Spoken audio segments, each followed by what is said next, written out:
you suggest the best way for those of us who dissent against the views and methodology of the concerned student movement to try and combat this change that's occurring in our student body and just campuses across America? Well, I think that the most potent thing that concerned students have done is they push the language that we refuse to fight. So that they say things, that they spout tautologies like racism exists. I agree. That was one of my fundamental premises at the beginning, right? Racism on an individual level definitely exists, of course. You'd be a fool to deny it. And then they say, okay, well, because there are individuals who are racist, everything is racist. You have to reject the logic. You have to call on them to show evidence. And you need some people with backbone. I mean, really, we now live in a country where the ultimate argument ender is you're a racist, right? This is basically how everybody is silenced. Tim Wolf is a racist. He's a racist. How do we know he's a racist? Because he's a white guy, which is racist. Right? By the way, it is totally incredible to me that Tim Wolf is supposed to be this great beneficiary of white privilege, but your football coach, he gets paid $3.1 million a year, and is a white guy. Right? He's not a beneficiary of white privilege because he sides with concerned student 1950. Right? He's a good guy, so he's not a white privilege guy, or at least he recognizes his white privilege. But Tim Wolf has to lose his job. Right? So the answer is that the sophistry of the left has no impact unless you internalize it. If you just refuse to accept the narrative that they are pushing, there's nothing they can do to you. What would have happened at this university if Tim Wolf had looked at Jonathan Butler and said, okay, so what? Right? Really, what would have happened? What would have happened if he had said to Jonathan Butler, you stepped into my car? Right? If he said to Jonathan Butler, every racist incident that was reported to the police was fully investigated as appropriate under local, state, and federal law, which is true. Okay, if he had said that, and Jonathan Butler had kept hunger striking, do I think Jonathan Butler was going to die for his beliefs? I think Mommy and Daddy, who are worth $20 million, probably bought him a popsicle.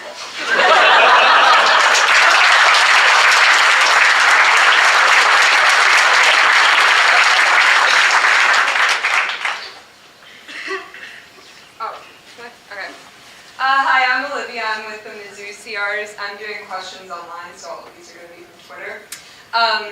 So David R. Shorten at D. Shorten Music wants to know, in the ideological war between left and right, what are the strongest weapons on both sides? Well, the strongest weapon for the left is always character attacks. Right? You're a racist, sexist, bigot, homophobe. It's actually the only argument that they have, generally speaking. They disagree with you, therefore you're a bad person. Right? This is what basically Barack Obama said this with regard to anybody who objects to his Syrian refugee idea. Right? You're a bad person, you hate children, you hate women, you fear widows, right? You're a bad person. We can't actually have a logical discussion about the issue, you're just a bad person. That's the strongest argument on the left side. The strongest argument on the right side, presumably, which is why I'm on the right, is evidence and logic. The problem is that in an argument, evidence and logic actually tend to lose to character assault. Character assault tends to win. Because once you've been labeled a racist, no one wants to hear your evidence and your argument. And so, as I have frequently said, the biggest mistake that people on the right make is that when they are called a racist, sexist, bigot, homophobe, they then proceed to try and have a normal conversation with the person who labeled them this. Right? The proper answer to "you're racist" is not, you know what, let's have a discussion about race in America. The proper answer to "you're racist" is, no, you're an a-hole. Because for somebody to call you a racist without evidence is an a-hole thing to do. Right? You are not supposed to just drop character charges on people without any evidence of any sort. You're supposed to be able to back it up. So the right needs to start using that argument. It's effective. I know from personal experience. And it is a useful tool, because until we can get to the point where the left and the right actually have discussions about policy and not about character, nothing is going to happen that's good in American politics. You'd like to discuss character attacks that the left likes to use to get their victories. How President Obama won in 2008 and 2012. Mm-hmm. Do you see Ted Cruz going after Carl Quintanilla at the CNBC debate as a change, as the Republicans starting to wake up? I thought it was great. I think that my view is that, and I've said this before, if Republicans had a choice between winning the 2016 election and totally destroying the media where it stands, I would absolutely pick the latter. The mainstream media is a disaster area. They are corrupt from top to bottom, and I'm glad that. And the truth is that corruption can only exist on the back of Republican stupidity, because it's Republicans who go on these shows and then give them the patina of legitimacy that they don't deserve. Right? It's Republicans who go on. I mean, what was amazing to me is when the George Stephanopoulos stuff started to break. Oh, George Stephanopoulos gave lots of money to the Clinton Foundation. I remember sitting there being like, wait, he was their chief of staff. Like, why is this a shock? Why is this taking him down? Nobody realized this for the last 20 years? And the reason is because there's sort of a collective action problem in that Republicans who want to go on TV go to places like ABC News and they say, I want to be on TV and I'm happy to treat George Stephanopoulos really well and pretend he's objective in order to get on TV. So John McCain will do that. If Republicans en masse just started saying to people at the top of interviews, this isn't even being mean, it's just real. I'm a conservative, you're a leftist, that's my bias, your bias is now clear, let's have a conversation. It would totally change the tenor of the debate. There's a reason CNN and MSNBC don't like to have me on, because I actually do this. There's multiple videos of me doing this to various things. I did HuffPost Live last week, right? Because people's biases matter. No one is unbiased. And the so-called objective media it doesn't exist. I thought what Cruz did was great. I think the Republicans should keep it up, and if they don't keep it up, they're going to lose. Thank you. Hi, I'm back. So Blaine at Anime Snob 25 wants to know, this is a really good question though, do you feel the majority of concerned student 1950 are truly devious or just misguided? I think most people are misguided. Just on planet Earth, I think most people are misguided. I think there are leaders at Concerned Student 1950 who are devious. I'll give them the benefit of the doubt, but at a certain point, ignorance becomes sin. And when you do this long enough and you're victimizing enough innocent people, the only innocent person who was actually victimized in this whole debacle was Tim Wolf, who didn't do anything, and is a white guy who lost his job for being a white guy. And if you're part of that, you should feel ashamed of yourself. You really should, because you didn't do anything to have that. You really didn't. So, do I think they're devious? Do I think they're just fellow travelers? In the end, I'm not sure that it really matters. Disassociate yourself from people who do bad things, or you're going to be lumped in with them. That's just the way life works. Hi, I'm Megan from the University of Central Missouri CRs. And I was just wondering, as a conservative black student, how do you feel that I should go about...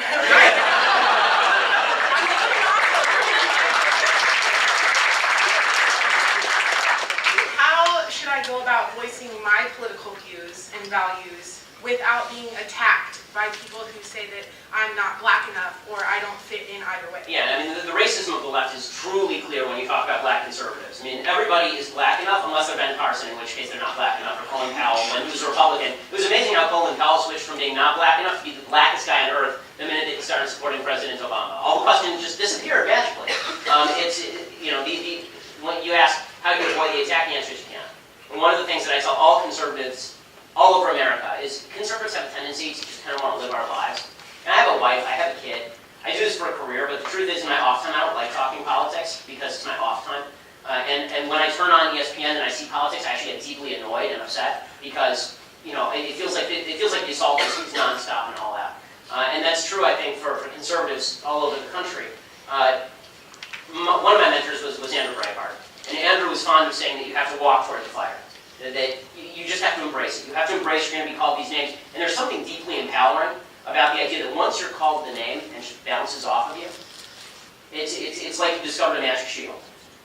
Once someone says that you're not black enough, and you just say, no, you're just completely full of shit, then there's nothing they can do to you. What can they do to you? There's nothing they can do to you. You have to believe it in your own heart. You have to start questioning your own values and your own systems of thought for that to have any impact on you. So, be strong, be a good cheer, and understand that people who are your political enemies are out to get you, and they will get you by any means possible, and they are not honest, and they do say nasty things, but what they have is a weapon that has no power to it. Once you realize that, it's a very, very empowering feeling.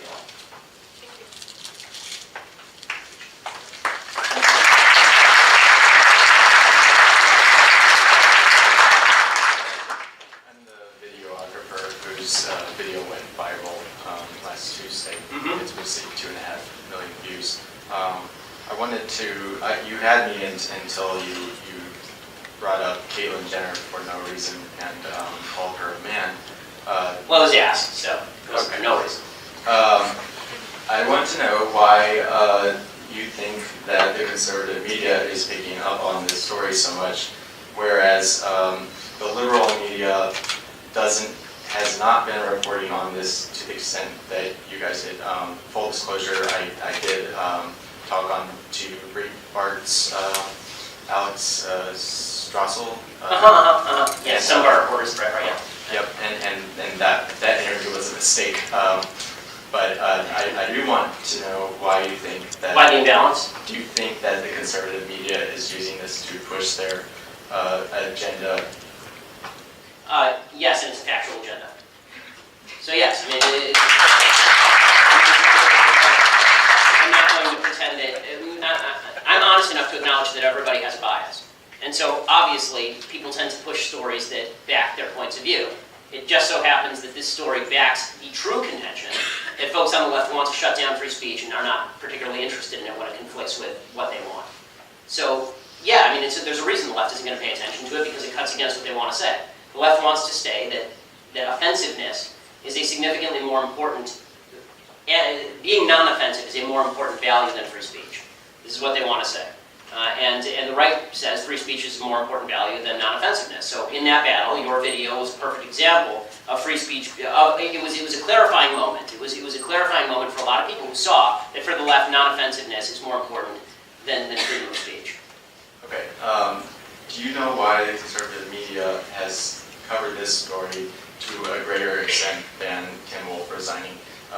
The only fallout from my video has been that Melissa Click has resigned from her journalism appointment. She's still on with the community. Well, I mean, I can tell you that Professor Click has become a meme in conservative circles, and she's become the face of the American left fascist movement with her, you know, pointing at you to get out and calling for muscle against you. So, you know, the idea I don't think that the story is over for Professor Click. As far as the coverage of Tim Wolf, the reason that yours went viral is because this actually does not have to do with conservative versus left. There's just a difference between video and no video. Video is something people can watch, it's something people can share. This is why, folks, if you actually want to make a difference in the world, you all have cell phones, you're all journalists now. Congratulations. Go out, get a story, you can break it, it can become a big thing like this. Right? So that's really the moral of the story. Speaking of next election, this question really is unrelated, but Yeah. I'm just curious who you think is the best president for America. The guy who I think would be the best president is Ted Cruz.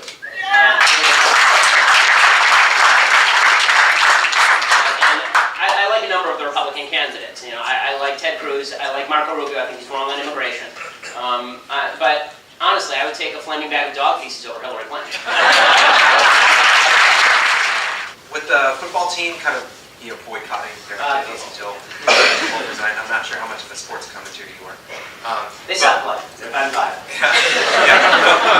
You know, with their boycott and then Finkel's subsequent endorsement of that, although it wasn't, I believe, like a big impetus in Tim Wolf resigning, what kind of precedent do you think that sets for other, let's just say, revenue-producing groups on campus to basically extort their administration? Yeah, no, I've written a column. I think that college sports should basically go the way of dodo bird. I don't understand why you're giving academic scholarships to people who have no intention of fulfilling their academic criteria, who see the scholarship as not enough and want to be paid. It's an academic institution. I don't know how these two things got linked. I mean, we all enjoy going to football games, but that's why I pay for NFL Sunday. Right? I mean, this is the idea that taxpayers, especially at state-sponsored universities, taxpayers are supposed to pay a portion of salary, that's $3.1 million, in order so they can have a football team for a bunch of people who, again, are going to major in phys ed. It's just, it's nonsensical to me. It doesn't make sense. It's an academic institution, and it demonstrates where the real power base of these universities lies, which is kind of pathetic. Obviously, in the news, there have been a number of racist incidents around campus that have been kind of blown out of proportion by, you know, groups like Concerned Student to, you know, be... It's everybody. It's everybody. Yeah, it's being blown out of proportion to be indicative of this, you know, racist system. I was wondering how much you think the substance abuse culture, which is also just as prevalent on college campuses, I was wondering how much you think that's behind these isolated incidents, and like how, if at all, should we combat that, and what effect? Okay, so I guess the question is, you know, is this all because of drunken lechery? And no, I think that a racist who gets drunk is a racist, and a non-racist who gets drunk doesn't naturally become a racist. I mean, I think racists are racists. I also think that on a university campus of what do you have, 30,000, 35,000 students here? And a campus of this size, it would be shocking if you had no racist incidents across that campus. It's a big crap. I mean, racist incidents happen. The question is, what does the system do about it? And in this case, the system didn't do anything wrong about it. Now, I've been walking to synagogue, and when I walk to synagogue, I'm dressed exactly like I am now. I wear a suit, and I wear my yarmulke. And when I walk to synagogue, I've had incidents where people drive past me in a car and shout anti-Semitic slurs. I didn't call for the mayor of Los Angeles, where I live, to resign. It wasn't his fault. I mean, this is the question is, what does the system do about it? Not, are there individual races? Of course, there are individual races. And of course, this is, and here's the thing. This is where not only the legal framework, but the cultural framework comes into play, which is, once people do this, if somebody is caught, saying the N-word to a black student on campus, and their name is blown up in the media, how hard do you think it's going to be for that person to get a job for a long time? That's the first thing. Anytime they Google that person's name, that's the first thing that comes up, and no one wants to hire a racist. There are very severe societal ramifications and penalties for this kind of behavior. And I believe fully in the idea that the culture and the society should punish people who act badly. The idea that the administration is responsible for every little thing that goes on is this godlike view of government and the administration that I find personally reprehensible. Take responsibility for yourselves and recognize that individuals do bad things, and that's not always the fault of the people in charge. Okay, so this is from Summer at Summer Elizam. She wants to know, has there ever been an experience in which you thought public expression went too far and it should be curbed? Sure. I mean, in terms of, should the government come in and prosecute somebody for public expression? I've actually changed my views on this over time. I've become significantly more libertarian over the past 7 years as I've watched the president try to crack down on particular kinds of public expression. Do I think that local communities have the capacity? I do think there's a difference between federal, state, and local. So let me start there. I think that there are two questions. One is the principle of freedom of speech, and what would I want in my community? And one is what is in the power of local communities versus federal communities. And these are actually two separate questions. I don't think the federal government should be in the business of regulating speech in pretty much any way.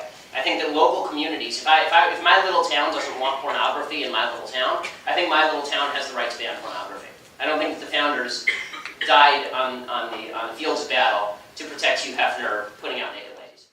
Hi. I would ask what you would say to some of the students who are kind of indifferent about what's going on, maybe not really far to the left or super far to the right either, and just kind of want to get their degree, get a good job, and move on with their lives. Kind of like the gentleman at Dartmouth who just said, when they were chanting Black Lives Matter in the library, he just said, I'm just trying to study for a test tomorrow. Yeah. What would your suggestion be for those students? I mean, my suggestion would be, it's a perfect example of one that you're using.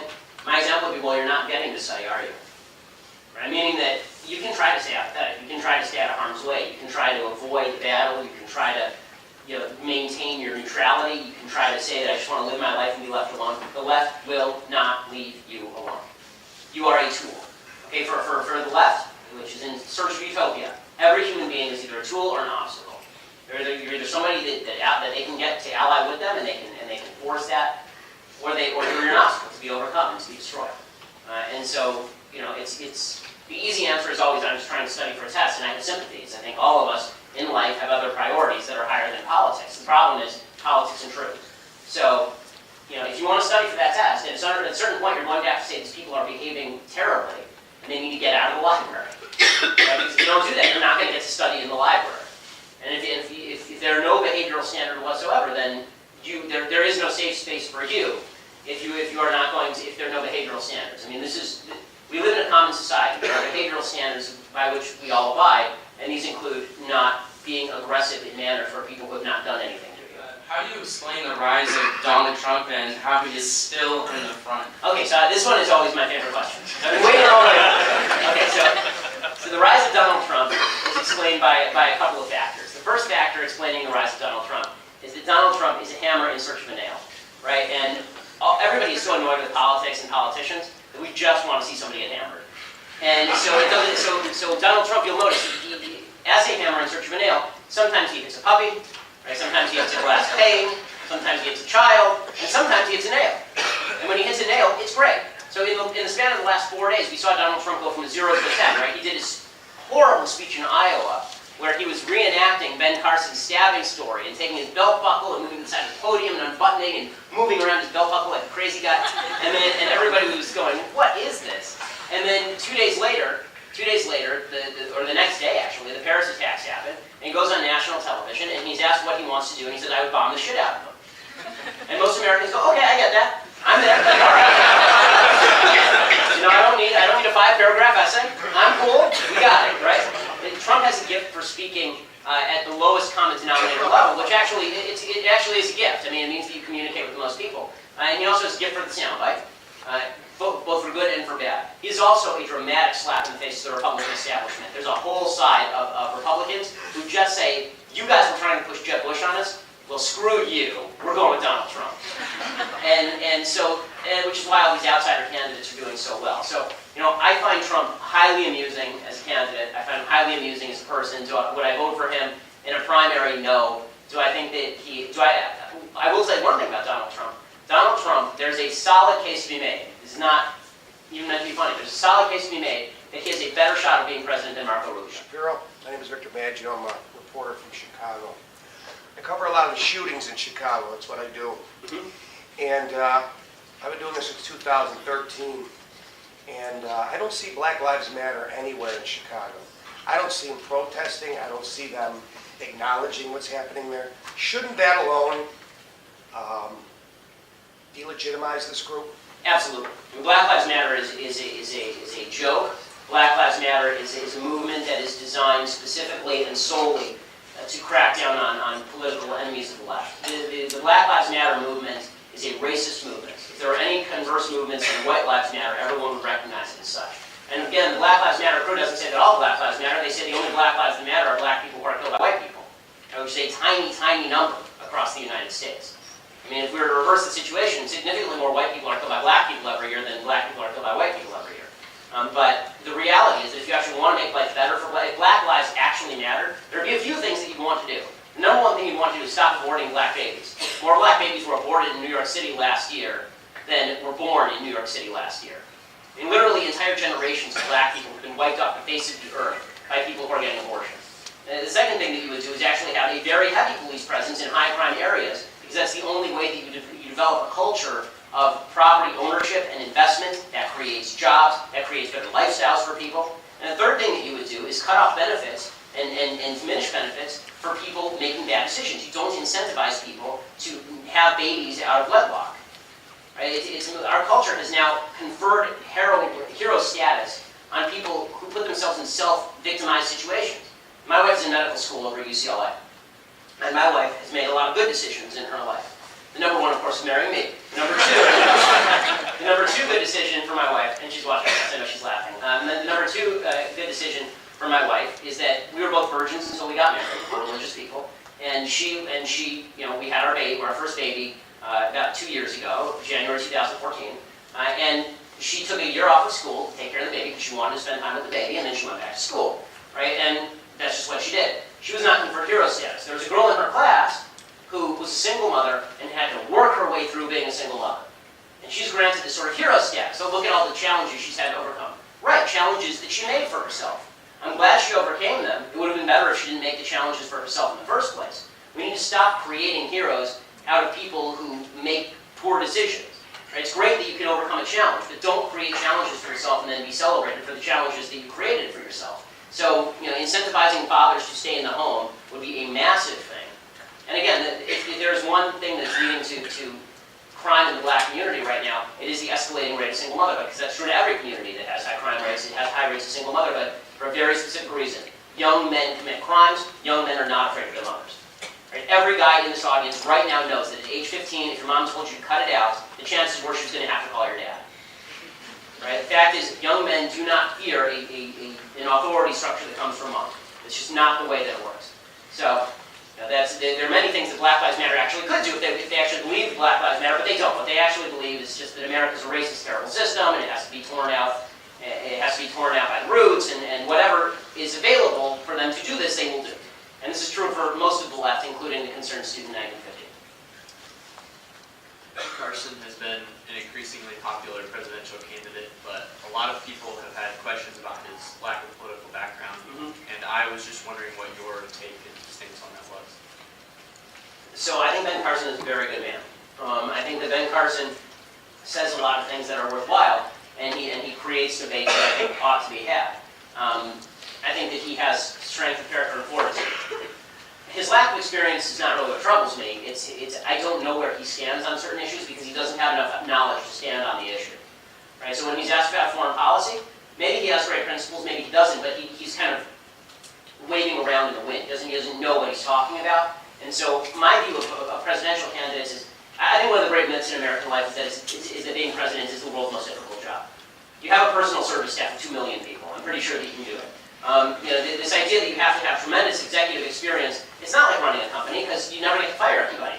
They all have government contracts. It really has much more to do. Being a good president has much more to do with having a good value system than it does with having tremendous executive experience or tremendous foreign policy experience. I want to know what your values are. So on domestic policy, I know Ben Carson's values, and I like Ben Carson's values, at least the vast majority of them. On foreign policy, I don't know Ben Carson's values, and so I don't know enough to like his values. But values to me trump experience every time. It wouldn't bother me that Abraham Lincoln had served a single term in the Illinois Congress before becoming president and losing a Senate race to Stephen Douglas. That doesn't bother me. And it didn't. And I thought it was a stupid argument that Obama had no experience and therefore he shouldn't be president. I don't think inexperience I don't think inexperience explains the terrible president Obama has been. We've had many inexperienced presidents and none of them have done this kind of damage. Ideology, values explain the terrible president that President Obama has been. He shouldn't have been voted for because of his values, not because he didn't. If he'd sat in the Senate for 7 terms, he would be just as radical and just as bad at his job. Thanks so much.